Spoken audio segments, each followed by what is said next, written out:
Good afternoon, friends. I wanted to stop in and see you, so to speak, today as we begin the three most important days of the Holy Week celebration: Maundy Thursday, Good Friday, Holy Saturday, and then, of course, we celebrate Easter on Sunday. You know, in Matthew, Mark, and Luke, the story is recorded of Jesus celebrating the Last Supper with his disciples. It's in the Last Supper that we get Jesus instituting the sacrament of communion, a very important sacrament in our church. You all know that. And a sacrament that we almost always celebrate on this day, Maundy Thursday. A sacrament that unfortunately today we can't celebrate because we're not together. But you know, in the Gospel of John, there are two other pieces to this story of Jesus and the disciples on the night he's arrested. The Gospel of John talks about them getting together and celebrating the Passover. But then it talks also about Jesus taking a moment and doing a very interesting thing. He washes the feet of the disciples. What an object lesson. He, their rabbi, their teacher, the one they follow, he's washing their feet. It must have felt very awkward. And we know from Peter's response, he wasn't very comfortable with it. But Jesus was showing them that we are to be followers of Christ who are about service, not being served. That's who we are.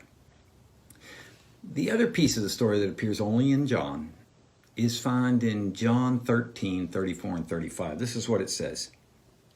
"A new command I give you. Love one another. As I have loved you, so you must love one another. All men will know that you are my disciples if you love one another." The word Maundy Thursday, the word Maundy, many scholars believe comes from the Latin word mandatum, which is where we get the word mandate from in English. It means commandment, and it's referring to this particular passage, a new commandment that Jesus gives. You say, well, that's not very new, Pastor. We've known to love one another. But remember, we're coming at this from a post-resurrection perspective. In Jewish society, the most important thing was following the law, not necessarily loving one another. But Jesus made it clear, we, as Christ followers, are to be all about love.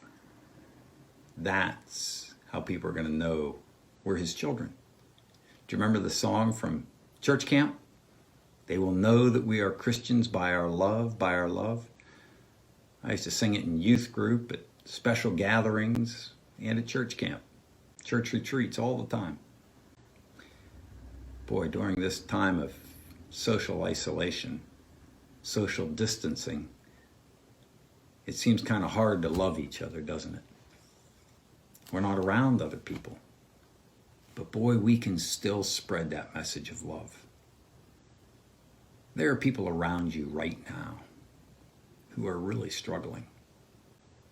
Some are struggling financially, and they could really use your help. Others are struggling emotionally.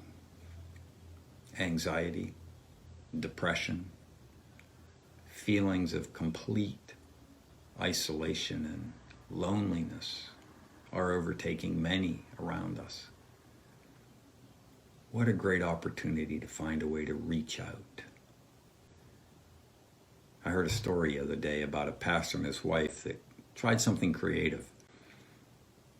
They took some Easter eggs and they took them to some of their parishioners' houses and they hid them around their house. And then they left a note on the door saying, "You've been egged."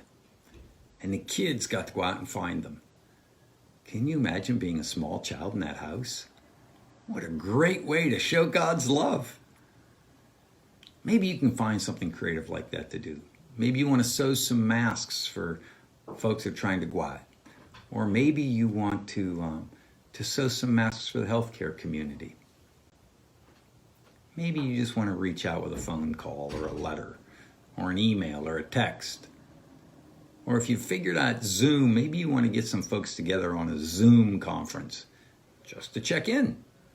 We're going to do that with the youth tomorrow night and just see how they're doing. I hope you can find creative ways to reach out and show God's love this day. Have a great Maundy Thursday and a really great Easter. I'll look forward to spending it with you from the pulpit as we worship together, although separated, but one in spirit. God bless you today.